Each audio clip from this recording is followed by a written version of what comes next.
Okay, stuff you got to know before you try flipping that house. Yeah.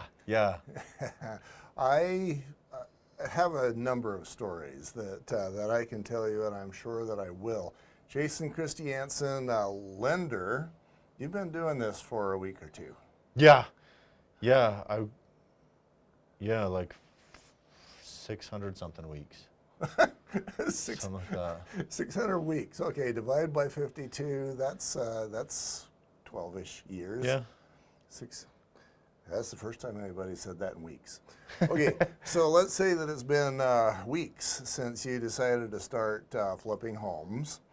And, as the home inspector, I see where people run into big problems. And you have as well. In this segment, I want to talk about the realtor. Okay. And then we'll, in other segments, we'll get into the lender and the inspector, et cetera. But the costs of flipping the house as relates to the realtor. Yeah. What is your experience? Well, I've seen a lot of stories, more stories that I've seen than I've experienced. I'm really glad I've heard these. So my favorite story, and I know I've told it before, is there's an elderly couple I know that sold some property up in the Bluffdale area.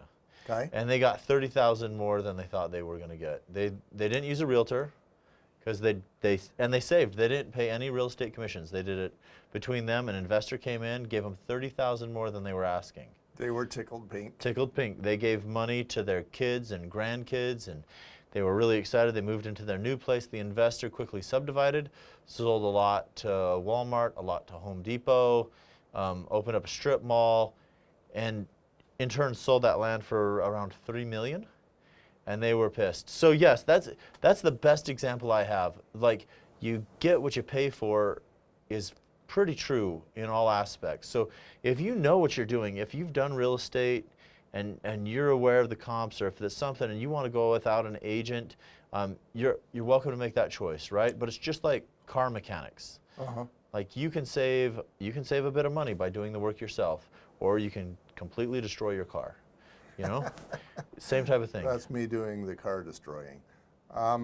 So this couple, do you know what they sold the lot for, or are you able to say?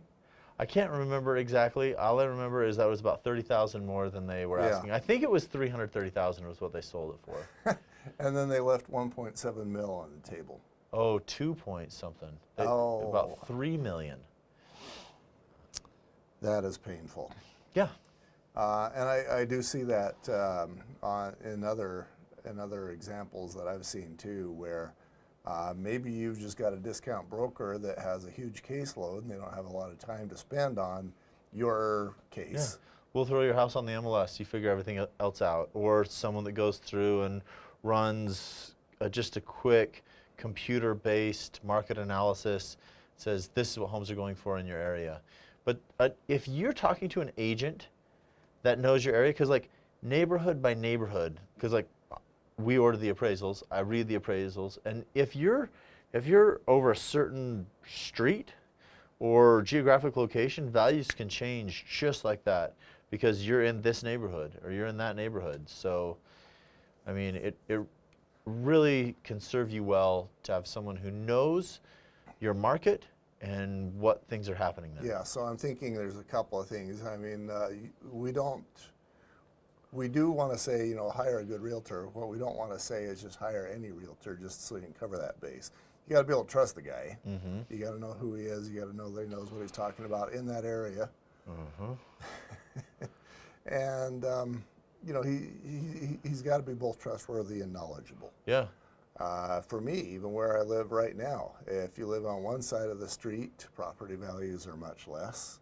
On the other, they're much more. Yeah. And there's reasons for that.